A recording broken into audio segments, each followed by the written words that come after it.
Today on Locked On Phoenix Suns, part 10 of our season preview series, talking all things front office. What will Mat Ishbia and James Jones's role be this Phoenix Suns season? But first, Frank the Tank is back. Kind of? Let's go.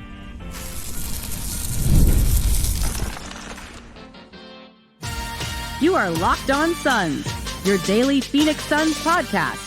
Part of the Locked On Podcast Network, your team every day. Welcome back into Locked On Suns. I'm Brendon, Kleen, a staff writer at Awful Announcing and a credentialed Suns media member. Thank you for making Locked On Suns your first listen here on this Friday. Don't forget, Locked On Suns is free and available on all platforms, including YouTube. So all you got to do is click that follow or subscribe button to do what thousands of other Suns fans have already done. Become an everydayer and get locked onto the Phoenix Suns each and every day. Today's episode, guys, is brought to you by the FanDuel Sportsbook. You can start the season with a big return on FanDuel. Place your first $5 bet this football season and get started with $200 in bonus bets guaranteed. Visit FanDuel.com to get started. Joining me, as always, the executive producer of The Drive on Fox Sports 910 from the wonderful West Valley. How are we feeling this Friday, Ben Garcia? A little tired. It's getting to be the end of the week. I do early mornings, but then I heard sweet Frank Kaminsky was back, and I'm rejuvenated, man. I am rejuvenated. You can add another player who is on this roster as of right now, who played on that 2021 finals team. The vibes are back. All because of us. All because of us. I didn't even think of that aspect of it, that he becomes, I mean, he's been gone for a bit, but like one of the longest tenured players on this team. Now, if he makes this roster, it would be a very odd answer to a trivia question of Devin Booker and Frank Kaminsky being the sole remnants of that group. But yeah, we got some news courtesy of Frank Kaminsky's agency. You never see that. I guess Woj is gone. That's just how we get news now. I forgot what that was like, but he's coming here. Gerald Bourguet was able to confirm what we all kind of assumed, which is that it is a training camp deal for now. The Suns did go ahead and confirm that he was signed. They don't say what kinds of deals happen here, so we know he's coming. Gerald says it's a training camp deal. That makes sense. The Suns do have a roster spot open, as we know, but look, Kaminsky was out of the NBA last year. He hasn't played a lot anywhere since that 2021 team, Ben. And then I'll just throw out, they signed Mamadi Diakite and Moses Wood as well, all guys that will also be on training camp deals. Diakite, we did know. That came out from Mike Scotto of Hoops Hype a bit ago. And Moses Wood, I don't know anything about, and I will not pretend that I do. So we'll focus on Kaminsky here. What were your thoughts? Did this make... I know, Moses Wood. I didn't do my Moses Wood homework, but... Ridiculous. What do we think here? Is this where you would have gone with a training camp invite? Do you think he'll make the final roster? Thoughts on Frank's return, although he lives here, so really just like a quick drive over. I really like Frank Kaminsky. I am very big on guys on the bench that can just get you riled up, are able to hype you up. Like we had this with Allen Williams, Big Sauce years ago. He then took that over to the Nets. Like that's a real thing.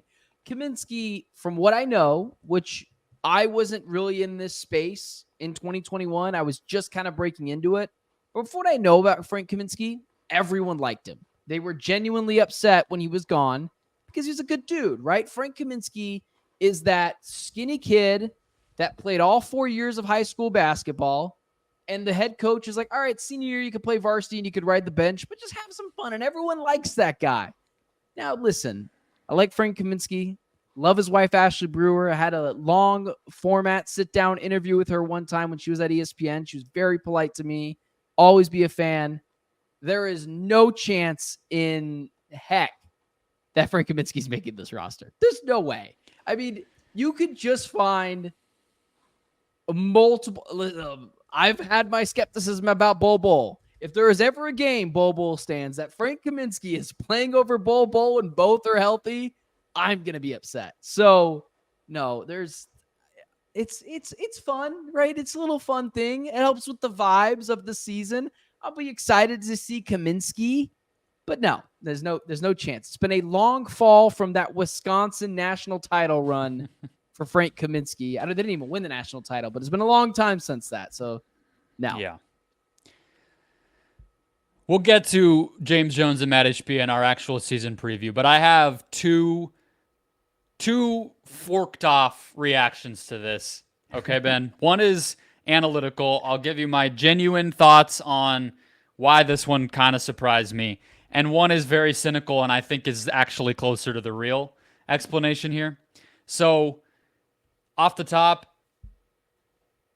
Frank Kaminsky is a difficult fit in the modern NBA period. He is a center who's not an elite defender and can't really create his own shot on offense. So what is that? It's a one-way role player at a position that you need more versatility at. People on Twitter very quickly tried to push back on me. Hey, he could play the 4. No, not happening. You want to talk about 5s he would struggle to guard. Let me throw some power forwards at you, and you tell me if Frank Kaminsky can guard those guys. It is no shade on the dude. He's had a pretty long career already, but it's fine that the league might have passed him by. That's just where I'm at with it, unless he shows us some crazy skills he developed at Parisian last year while he was overseas, Ben. But that's my regular, straightforward thoughts. My more cynical thoughts... His agent is Mark Bartelstein.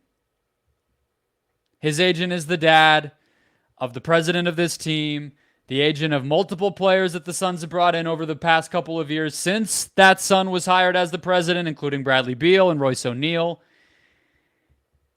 This is a favor to a dude who has obvious, transparent ties to this organization, who wants to get his guy back in the league. And he's going to send that guy to training camp down the road from his house, his probably lovely, beautiful house in, Camelback Mountain area, and see if Frank can show enough to get on another roster by the time October 22nd rolls around. That's what this is.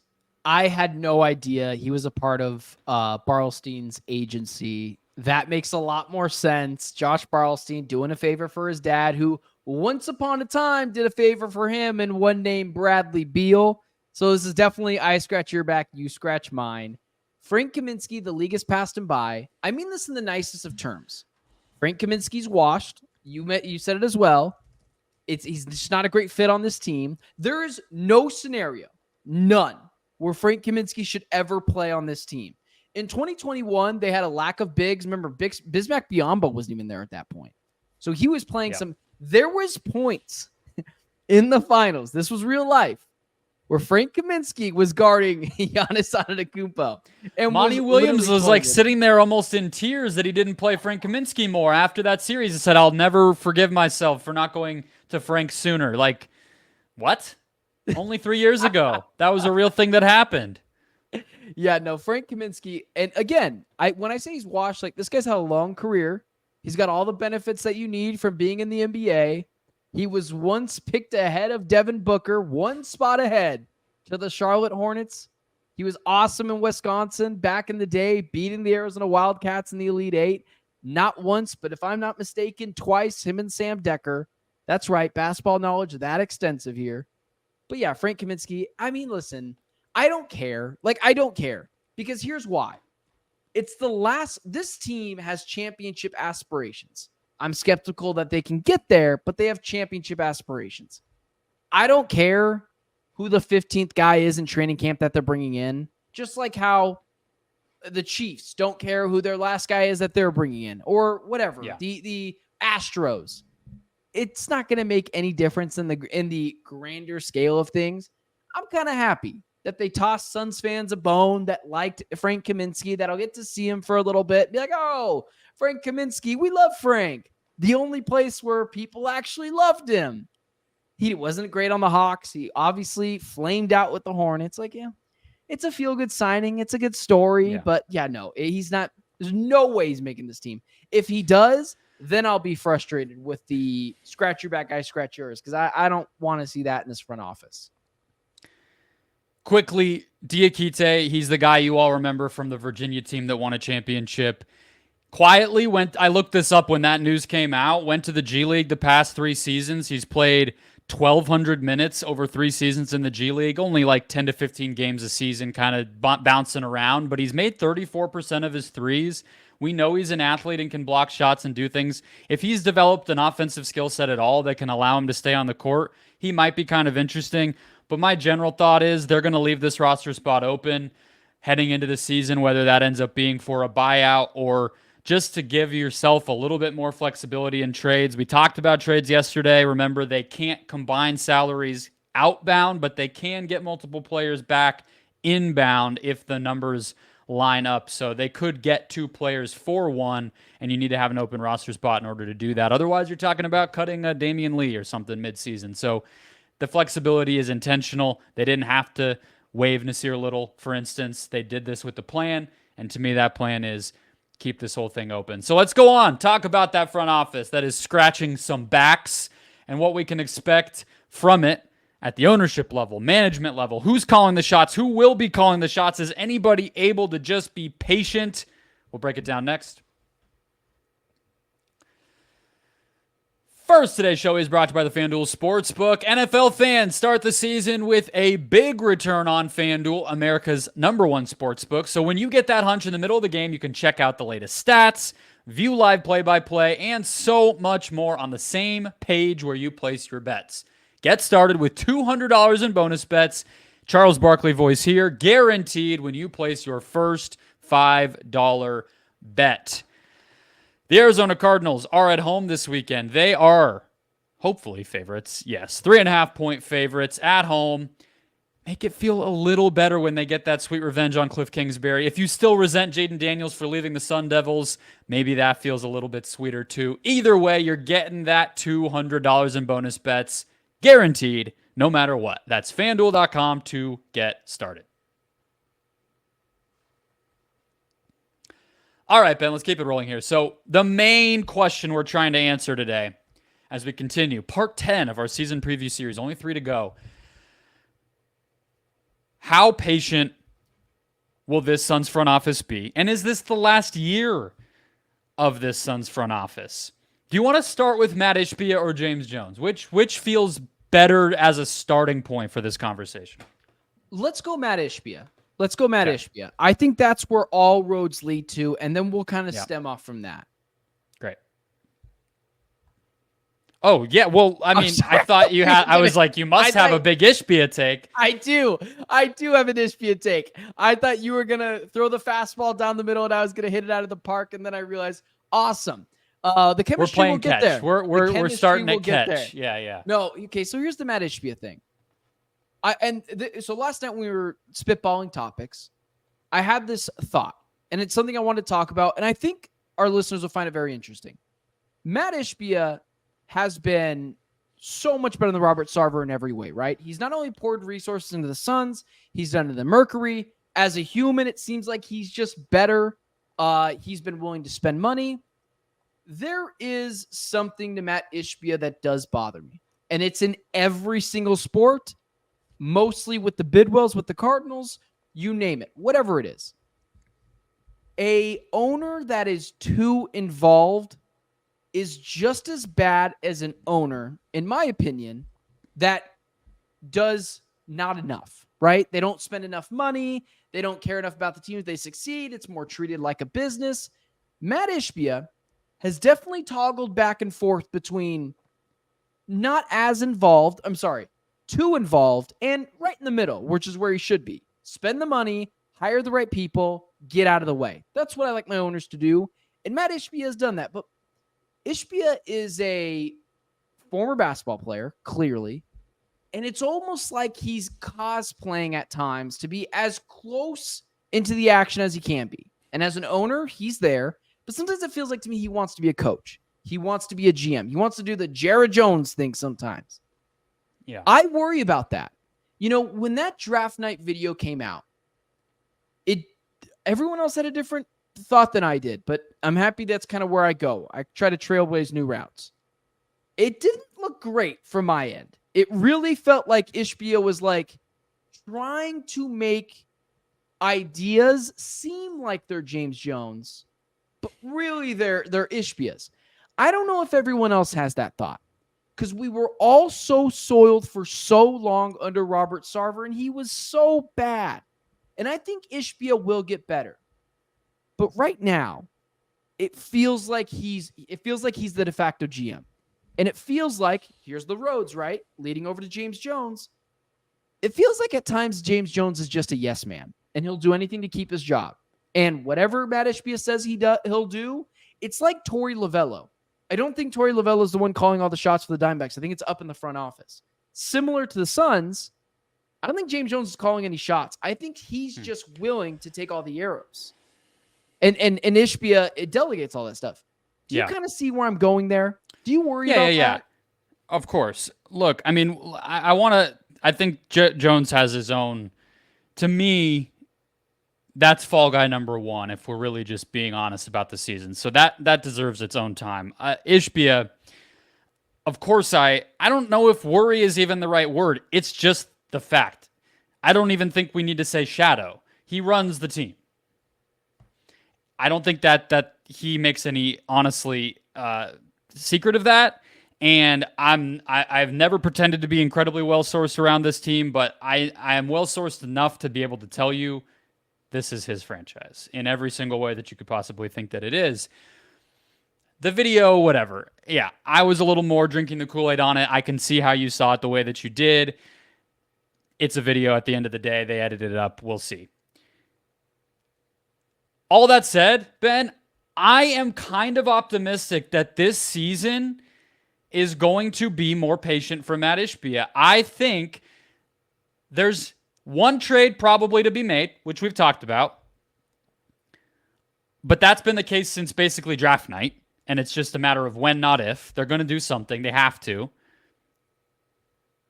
James Jones, this front office, they need to nail that. But other than that, a lot of the moves have been made. DeAndre Ayton's gone. Chris Paul's gone. The Kevin Durant thing happened day one. This team's more veteran, more experienced. They made their draft picks. They wheeled and dealed to get the guys they wanted done and also on draft night. We know the stakes of the season. We'll talk about them a little bit when it comes to Jones in the next segment. We've talked about it with the players plenty already. I think he is willing to ride this season out. Maybe take a little bit of a step back. Maybe chill a little on being as close to the action as you mentioned that he always seems to be. And try to let it work. Not to mention the coach, right? Mike Budenholzer's about as good of a coach as you could possibly hire if you want to do like you said and hire the right people and get out of the way. You can't do much better than the legendary Mike Budenholzer. So I don't know what else he really can do. And I think that's why this year, finally, he might be willing to just lay low a little bit and then be ready to make that change April 15th or whatever, if that time comes. So you're saying you think, if I'm not mistaken, Mat Ishbia has learned, I think we can all agree at least a little bit, at least a little. He's been a little too involved in some things, whether it's Bradley Beal, Josh Barlstein, Mark Barlstein connection, clearly. Yeah, look, my thing is like I have a sour taste no matter if the moves work or not because I want to look at it in terms of process, and I just don't think that a guy who was running a mortgage company 24 months ago is ever going to be the expert on basketball. So I have a problem with the involvement kind of no matter what, but it's just a fact of life. So to me, that's just what it is, and I think what he's learned this year or what I am hoping he maybe takes into this year from those lessons is there's no more moves to make. And at a certain point, you've pushed and pushed and pushed, and you got to just see where the chips fall. You know, to your point, if let me reference that draft video again. They could have made a move, and he said it the day after that ridiculous press conference he had the day after the season ended or 2 days after. They could have traded their 2031 pick, their first pick from that year, and scoured around to try to grab someone.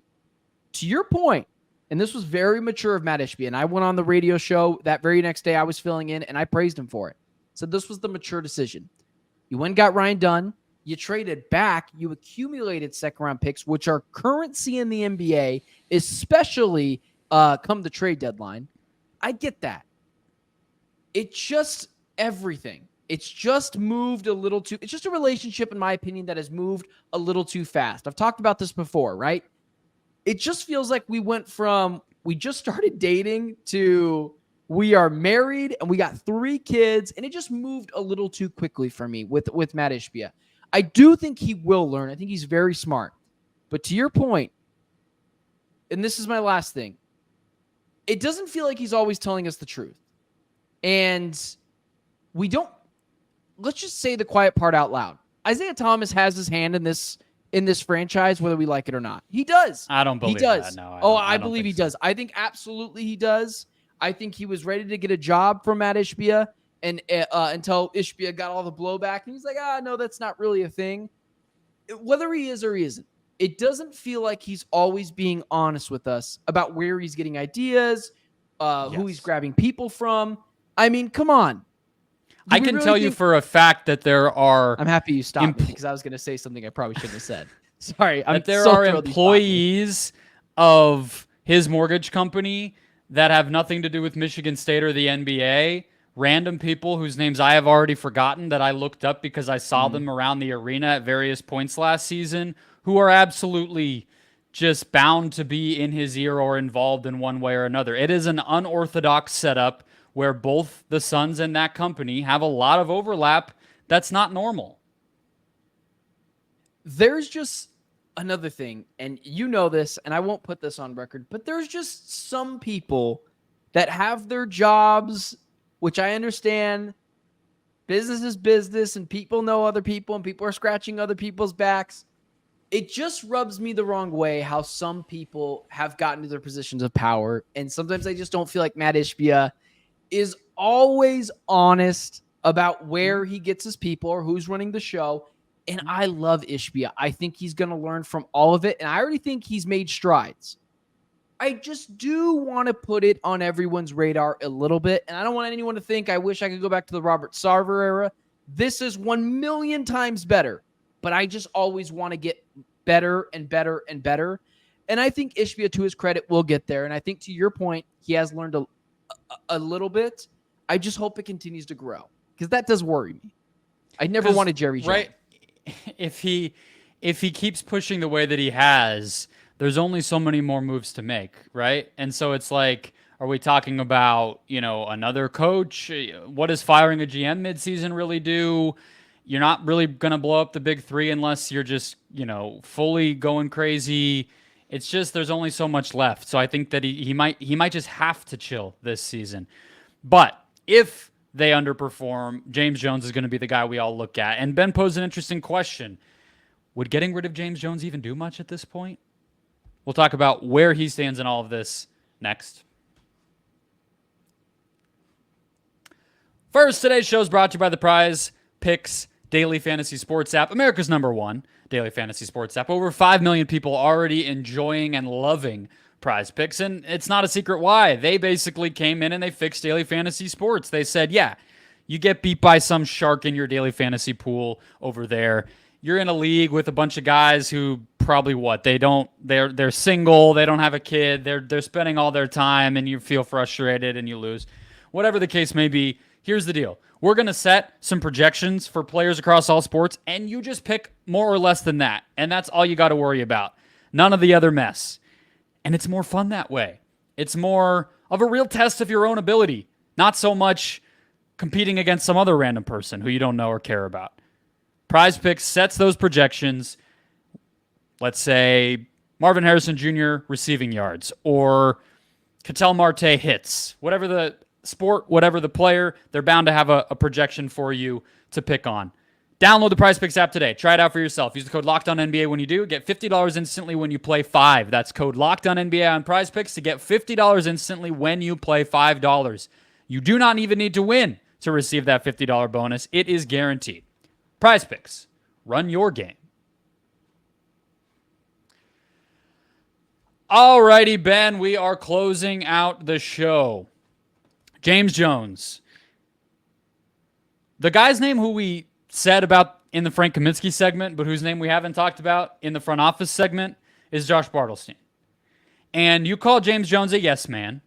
Mm-hmm. To me, it's funny you say that because I've always described that as like low-key kind of his superpower, even dating back to working with Ryan McDonough when he was the only guy in town with Robert Sarver, and now with Mat Ishbia. And I think to be a competent GM, you kind of have to be a yes man. At the end of the day, your job is to execute a vision that you can both pull off and simultaneously sell it to your owner. And so doing what's going to work for the owner while also making the team better, that's kind of the job. Now, is he the best GM in the NBA? Maybe not. Maybe you could say he should have had a better vision, or he should have done a better job selling that vision if it was there and he didn't do that. But he's not the kind of guy that I think is going to ruffle feathers and actively work against Mat Ishbia at all. And I think Ishbia, frankly, has already found his replacement yes man in Josh Bartelstein. I don't even know what a GM would serve in this front office, even if, let's say, they fire James Jones. I think that we already know what this front office looks like, and that's before you consider that Mike Budenholzer is likely to have somewhat of a say in all of this. So, to me, it very well could be James Jones' make or break year, but I'm not sure that even really will make a difference for the team. Yeah, 100%. I'm going to get off topic here really quickly. Do you think, are you alluding to, if James Jones gets fired at the end of the year, midseason, whenever, that Josh Bartelstein will take a spot? No, because I think president is already plenty of power. I mean, it's just titles at the end of the day. Well, no matter what we're calling anybody, I think Ishbia and Bartelstein have a pretty significant, if not the most significant voices in all of this. Does that bother you? It bothers me that there's not somebody who I know has real basketball brilliance calling the shots, right? Like, that would be great. But shouldn't that be James Jones? Like, I have a point to this. I'm not just asking just to get shouldn't that be James Jones? This is a guy who has won at the highest level. Everyone liked him. He was a when I say super role player, I mean, like, there's a reason why teams kept adding James Jones to the end of the bench. Clearly a good locker room guy, clearly a smart guy, clearly at least coachable, whatever it is. There's something to that. There's a reason why the guy's name, Thaddeus Young, played in the league for so long. Leadership, coachable, knows how to play the game, can help steer younger players. Like, there is Speaking of buyout players who didn't do anything. Yeah, exactly. From yesterday. But yeah, that's what I mean right there is, why is James Jones not have a larger voice? I'll defend James Jones really quickly. Everyone that just goes after James Jones doesn't like him. He's stupid, doesn't know what he's talking about. That is such a casual basketball take. Like, it really is. Is there any elite GM in the NBA right now? Is there? Pat Riley? Yeah, I guess you'd have to kind of, go team by team. I think the real part that kind of combines both sides of this is that a lot of it is way more collaborative and multi-person than any of us want to think. Okay, that's the GM. That's the guy. He's the mastermind. Not really. Never, right? It used to be Daryl Morey until he signed James Harden didn't sign James Harden to a deal and was traded Ben Simmons or whatever it was. It's not him anymore. My whole thing is just genuinely, I wish James Jones was running the show. And the one thing that James Jones, like, let's just call it what it is. He whiffed on Jalen Smith. And what happened 2-3 picks right after? Tyrese Halliburton went. That's his scarlet letter. That's all it is for James Jones. Like, he got Chris Paul here. I can't think of any bad deals he signed. They were hands tied to the DeAndre Ayton thing. People don't understand they had to sign him or they'd lose him for nothing. You wouldn't have Grayson Allen on this team. You wouldn't have, for better or for worse, Yusuf Nurkic on this team. Like, he's not that bad. I think he's average. And even worse, I don't think he's really running the team. And that's where my James Jones defense comes from, which is why, to your point, do you think he'll be the scapegoat at the end of the year? Yes. If they underperform and, that boundary is kind of based on how the season goes, right?